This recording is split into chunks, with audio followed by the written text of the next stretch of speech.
Welcome to the fourth episode of the Arctic Crafts podcast. My name is Bente and I'm coming to you from Vesterålen, northern Norway, where I live with my husband and our 3 cats. 2 of the cats are in the house at the moment, so probably you'll hear them at some point, especially the youngest one, Severus Snape. He has a tendency to get loud sometimes. I've had a really busy week, so I haven't been able to dye much this week, but the little I have been dyeing, I'm showing you at the end of the podcast. You can find me on Instagram as Arctic Crafts, on Facebook as Arctic Crafts by Bente. My Etsy shop is Arctic Crafts by Bente, and I'm on Ravelry as Arctic Crafts 65. And I've also made a group in Ravelry for my podcast, and you can find that by going to the Groups tab and search for Arctic Crafts.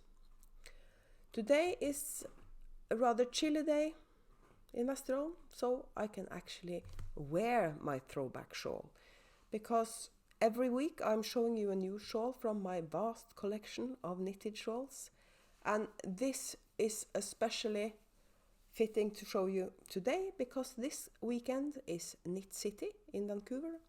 And this shawl is knit with yarn my personal shopper, Sue, in Canada, bought for me at Knit City last year. And I love the colors she picked out for me. This is a Stitch in Time by Rye Flower Knits or Melinda Meeser. And this was part of a duo. It was this shawl and a cowl with the same patterning.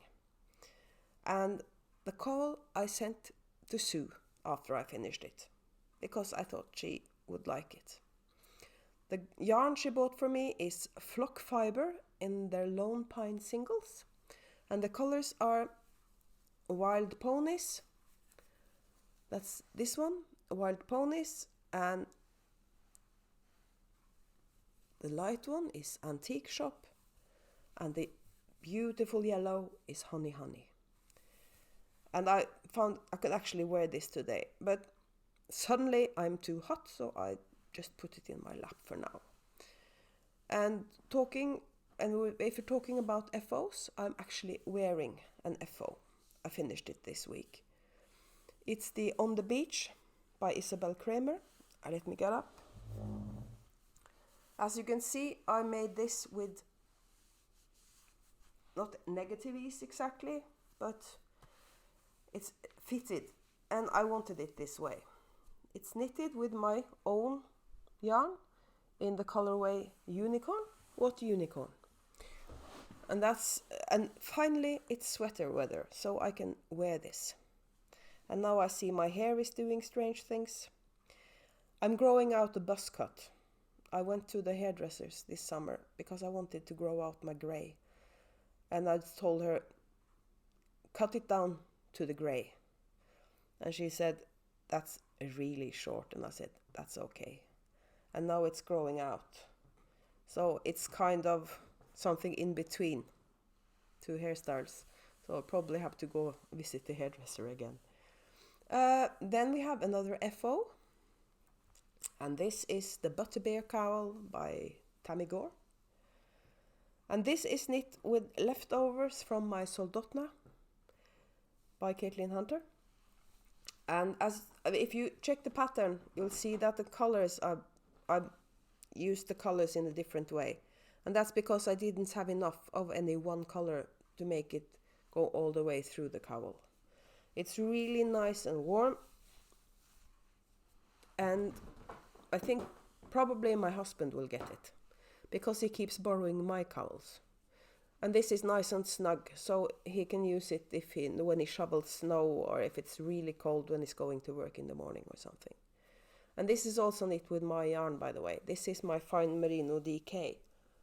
It's made with Falkland merino, and it's really nice and soft. This isn't any repeatable colorways. I just dyed colors I wanted for my Soldotna. And this is some of the leftovers. And I have one more FO. I haven't had a lot of knitting time this week, So I haven't been working a lot on my whips, but I have finished some things. And if you hear weird noises in the background, that's Severus Snape attacking the couch. We have a rather new couch, but it's already showing wear and tear. My turtle pearl socks are finished. They are not blocked, and I probably won't block them either because these are for me, and I never block socks I'm going to use myself. I only do that with gift socks, so they look pretty. Can you please calm down? So sorry. He's an indoor cat, so I can't throw him outside and then start recording. The reason he's an indoor cat is that the first time he was going to go outside and check it out, one of the neighbor cats attacked him. And he got so frightened that he hid under the house for hours. And we decided we're not having that again. So he's an indoor cat. And he hasn't got a problem with that, actually. I rather think so, because we tried taking him outside on a leash, and he's really, really scared of the outdoors, because somebody can jump him at any moment. Another thing I've done the last week, last Friday, right after I recorded my podcast, we went on a trip with the Coastal Express. And I took some pictures and I did some videotaping with my mobile phone, so the quality is so-so, because I still had my old phone. I bought myself a new phone, a camera phone, Huawei P30. So, and the reason I bought that phone is that one of the other participants on the trip took some gorgeous pictures of the Northern Lights. And I just said, did you take those with your mobile phone? And she said, yes. And she had a Huawei P30 Pro edition.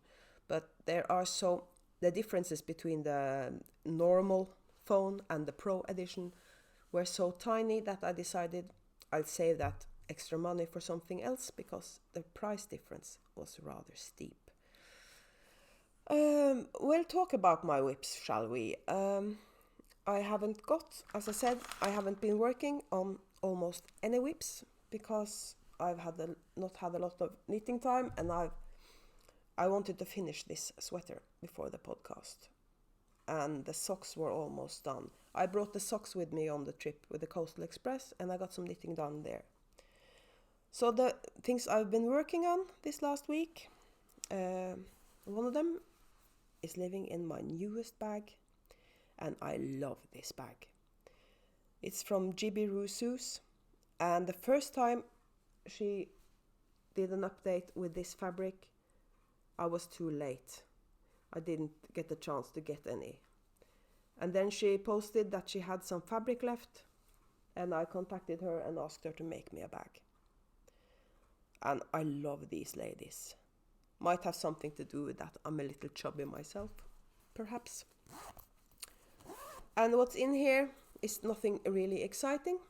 It's 2 pairs of socks, and I'm knitting them 2 at a time. And as you can see, this is 1 sock from each pair. I've just passed the heels and started on the foot of them. These are for my, what you call them, great nephews, because they're the sons of my niece, whose birthday is today, by the way. So if you're ever watching this, Siv-Berit, happy birthday. And these are with a little, it's thicker yarn than I normally knit socks with. These needles are 3 millimeters. I normally knit socks on 2.25. But these, I imagine they will need warmer socks than I'm using. They probably spend more time outside than I do in winter. And I started knitting Christmas socks for them when they were much younger, and started out with size 35, 36 European. But now they have the same size feet as my husband, because they're becoming big boys. So this year I decided to knit them 2 at a time to finish them faster. And that is my purse knitting or TV knitting or car knitting or whatever you might call it, because it's just round and round, so I don't have to pay a lot of attention.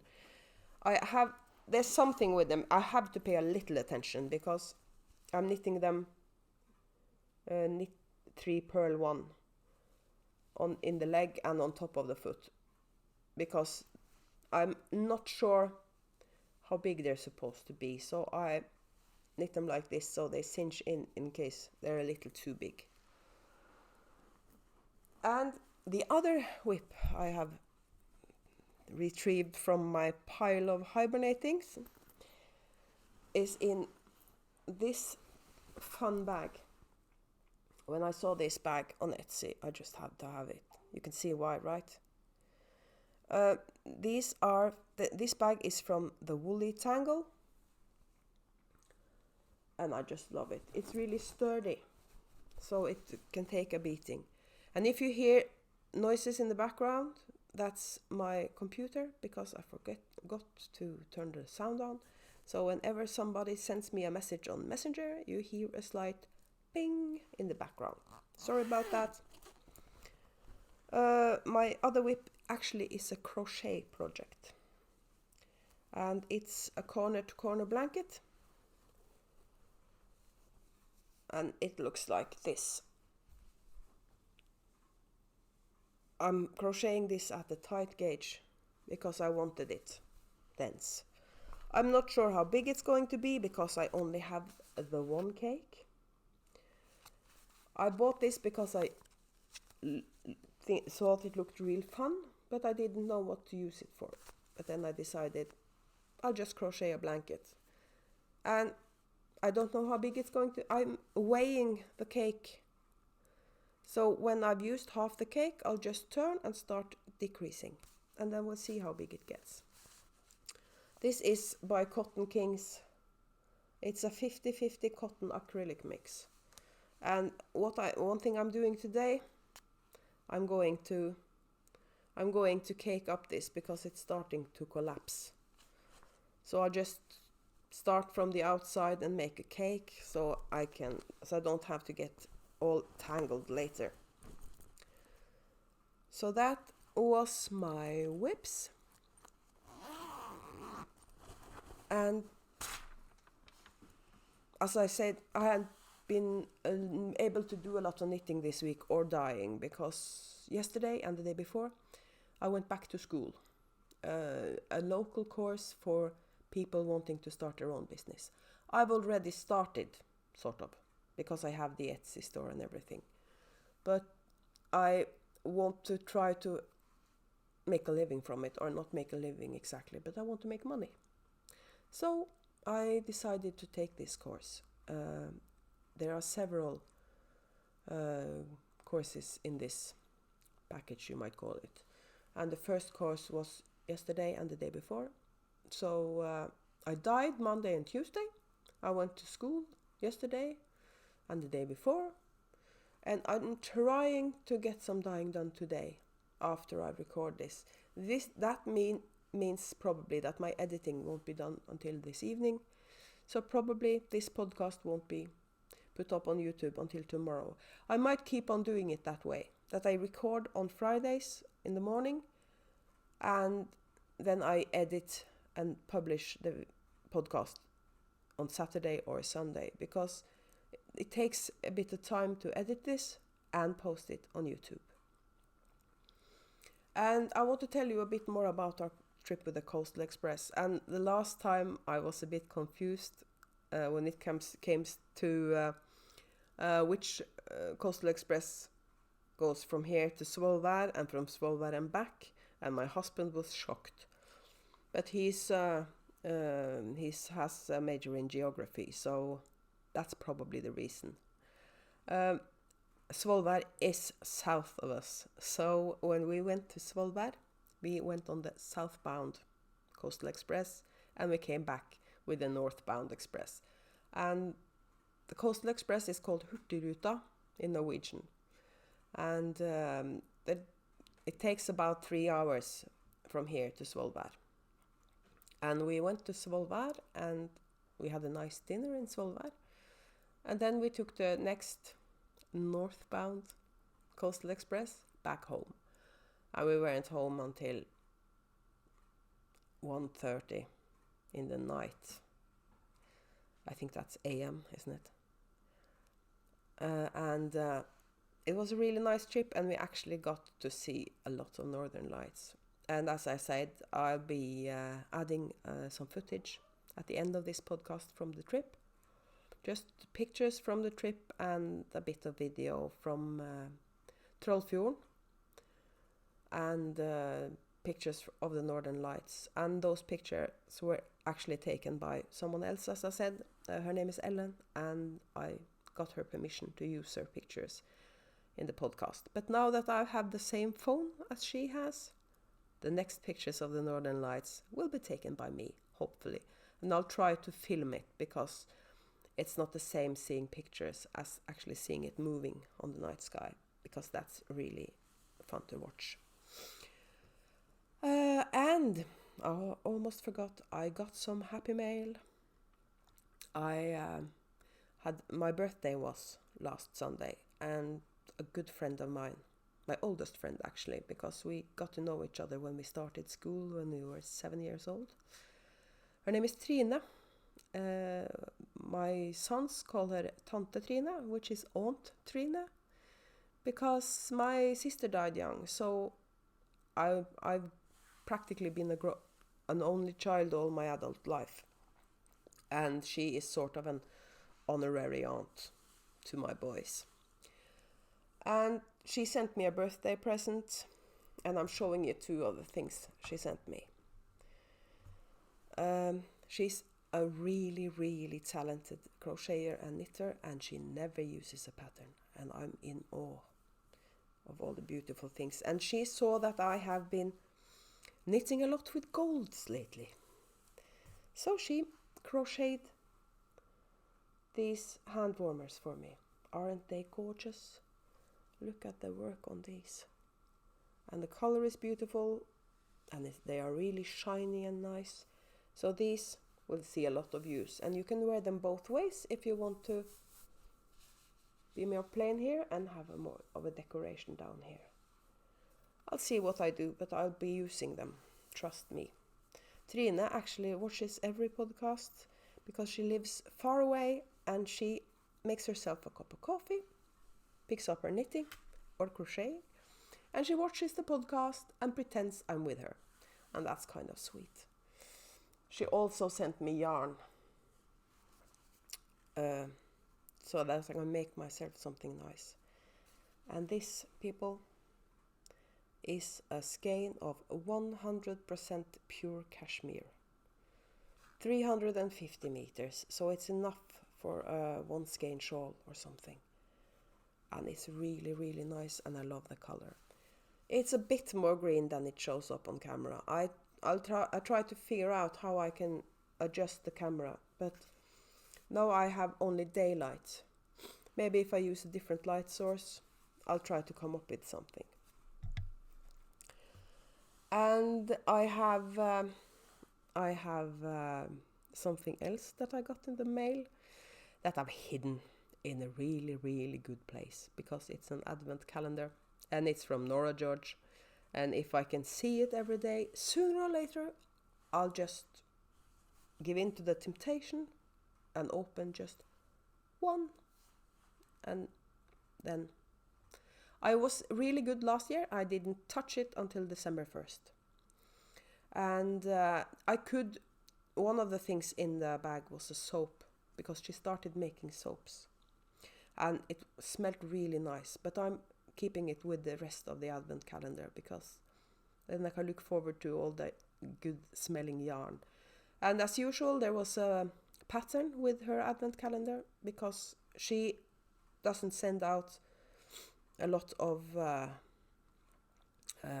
random minis. She always makes them with a project in mind. Last year it was a beautiful cowl. I'll put a picture up of it here. And so as I said, I've hidden it in a really, really clever place. I know where it is, but I'll try not to remember, if you see what I mean. I'm having my coffee. Not in a clever, beautiful mug this time. I want to keep it warm. I love these. We have loads of them in different colors. And the good thing about the different colors is that the first thing my husband, by the way, his name is Thor Håvard, and both of those are Old Norse names, but you have anglified them. Is that a word? I'm not sure. You have anglified them, so Thor is Thor and Håvard is Howard. So if you insist, you can call him Thor Howard. That sounds strange. I'll just call him Hubby. The first thing he does in the morning when he gets out of bed is he grinds the coffee beans, and he makes a pot of French press coffee, and it's precisely the amount it takes to fill 2 of these. So he takes one with him for work, and he leaves one for me, and I get up when he leaves, so that way we don't have to queue for the bathroom. And I have all the girly colors. This is mine, of course, because it's pink. And I have one that's lavender colored and another one that's lime colored. And his are blue, and there's a purple one that he uses, even though it's purple. But I love purple and pink. Sorry, Sue. My good friend Sue, who's in Knit City this weekend, and I'm not jealous, not at all. I have a serious case of FOMO when it comes to Knit City. If you probably know what FOMO is. It's fear of missing out. But I love the new thing that's being said, JOMO, the joy of missing out. And I kind of feel I can relate to that because I'm an introvert. I sometimes get real anxious if I'm around a lot of people I don't know. So a knitting festival sounds both exciting and scary at the same time. So I'm not sure I would enjoy Knit City or Edinburgh Yarn Festival or Rhinebeck. But Sue is my personal shopper, and she's shopping for me this year as well. She's buying me 4 skeins from Yarn Inc. I want a sweater quantity this time because I'm in a sweater mode when it comes to knitting, and I want 4 skeins of the same colorway so I can make myself a sweater, a Knit City sweater from Yarn Inc. Because all these gorgeous Canadian dyers, it's rather expensive. Some of them don't even ship to Norway, and the shipping is crazy, and I have to pay VAT if I buy more than 1 skein at a time.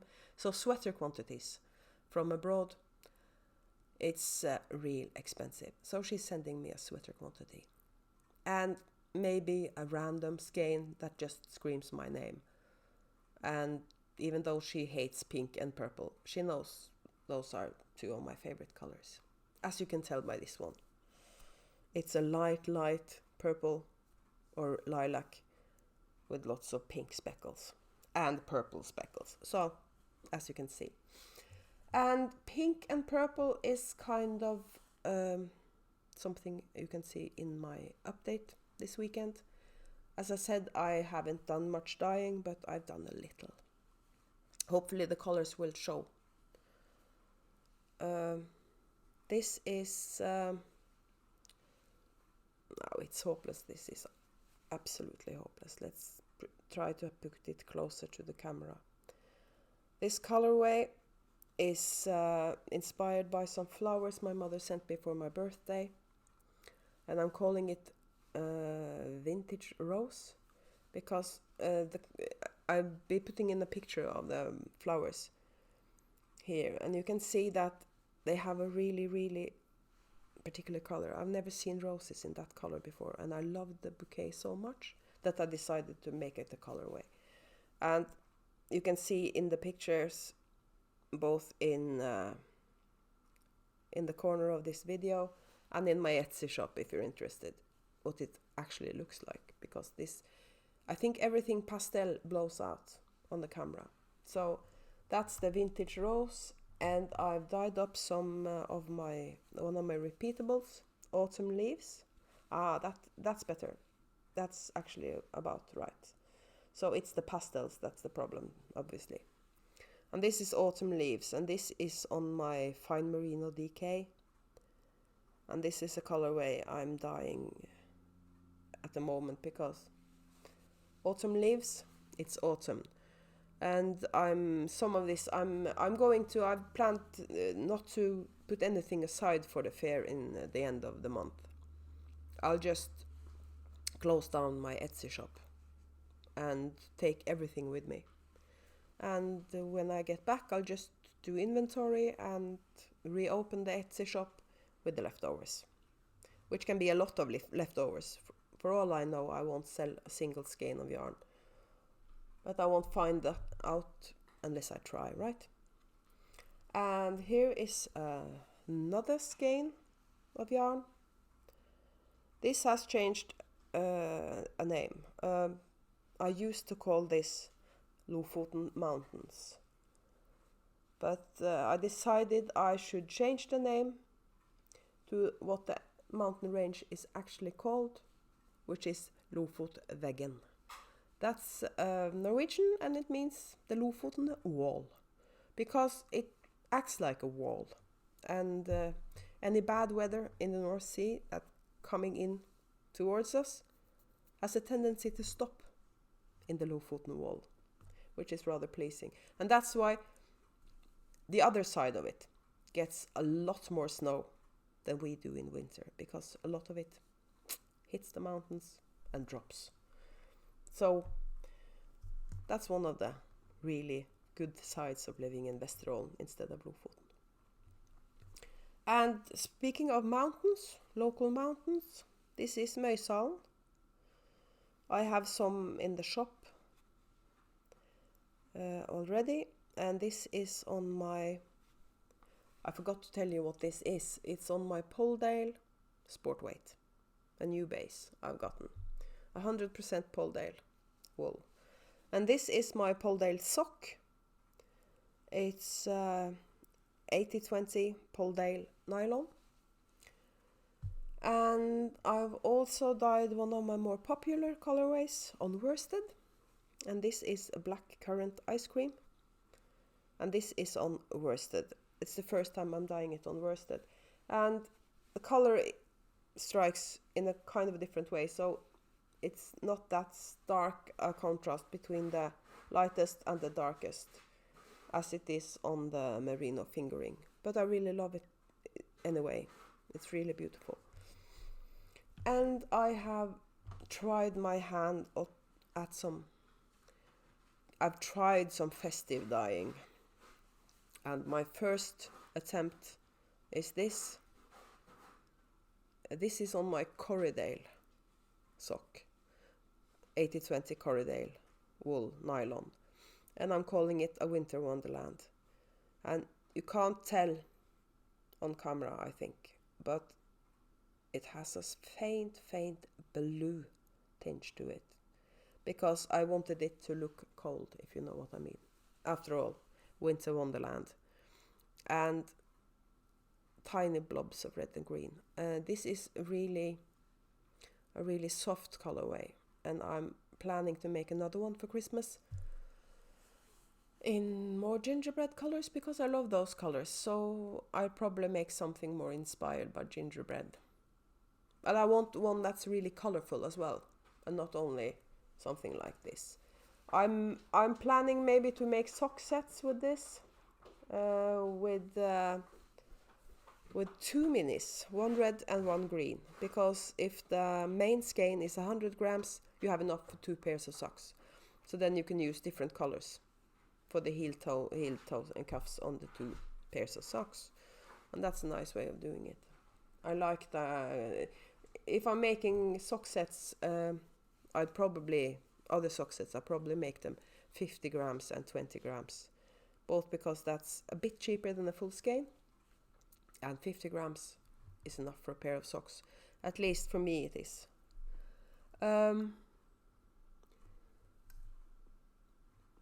He's being civil. He was eating his... the cat, that is. He was eating his breakfast when I was about to start recording, so I waited until he was finished, because cats eating dry food, it's really, really loud. I'll try not to do as many epilogues this time as I did last time. My husband just called me epilogue lady afterwards, because several times I said that I think that's it, and then I went out on a tangent. And I'll try not to do that today. I was, let's see, on my show notes, I've talked about my whips, and I've talked about my acquisitions, English is my second language, people. Bear with me. I'll try to probably when I've started doing this, when I speak English once a week, sooner or later, it will get better, I think. My accent you'll have to live with, and my vocabulary when it comes to knitting is really good. But it's all the other things I'm planning to talk about as we go ahead. Next week is also, I'm starting to get a bit anxious, because the fair I'm going to is 3 weeks away, and my youngest son, is coming for a fall break, and he arrives the coming Tuesday in the evening. So I get to dye Monday and Tuesday, I think, because he doesn't come until late in the evening. So I get to dye Monday and Tuesday, like I did this week. But then Wednesday, Thursday, Friday, Saturday and Sunday, I'll be concentrating on him. And it also means that I may not be able to record a podcast next Friday. Depends on what we're planning to do. But I'll rather do something with him than record this podcast, even though this is lovely as well. What I'll try to do, because I have this wonderful new phone, I'll try to record some video and take a lot of pictures while he's here, and perhaps edit that and put out some sort of vlog next weekend instead. And if I'm going to do Vlogmas in December, and we're actually in October, I need some practice with editing lots of tiny snippets of footage together. I have to do that this time as well, because I'm putting in the Coastal Express at the end. And now I see that I have been rambling on for over half an hour. So I hope you have a nice weekend, and I'll see you again next time. Bye bye.